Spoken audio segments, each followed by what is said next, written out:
मी पण काहीच करत नव्हते, हाऊसवाईफ होते. पण त्याच्यातून मी हळूहळू बाहेर पडले. असं बचत गटामध्ये आले. बचत गटाच्या माध्यमातून मी हळूहळू काहीतरी कामं करायला सुरू केली आणि त्या माध्यमातून मला खूप छान म्हणजे बचत गटाच्या खूप मॅडमने मला खूप सपोर्ट केलेला आहे.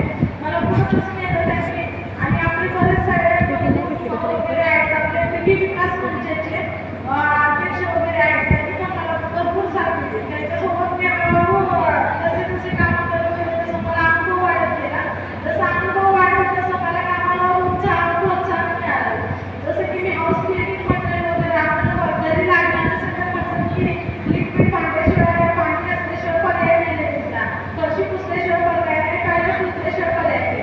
असं मी एक टॉपिक चॉईस केला की जे आपल्याला गरजेची वस्तू आहे आणि ती कधीही बंद नाही होणार आहे, कधी लाईफमध्ये बंद नाही होणार. ही वस्तू जी रेग्युलर लागणार आहे आपल्याला, त्या गोष्टीचं मी चालू केलं. त्याच्यानंतर प्रायव्हेट क्लासेस 3 ते 2,000 महिन्यात मी ट्रेनिंग ग्रुप तयार केलेलं आहे. पूर्ण आरती चढवण्याची मी गणेशनगर मोठी साऱ्या आजूबाजूच्या टू व्हीलर शिकल्या.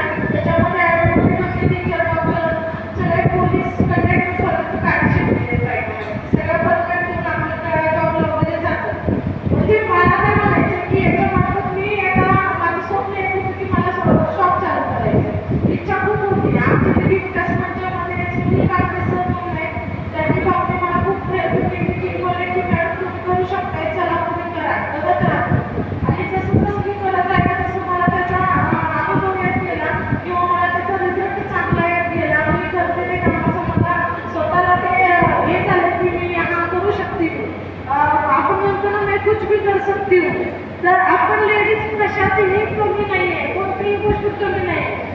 आपण काहीही करू शकतो. आपल्याकडे देवाने इतकी छान शक्ती दिलेली आहे ना, ती शक्ती कुणाकडे नाही, कुठल्या पुरुषाकडे तेवढी शक्ती नाही.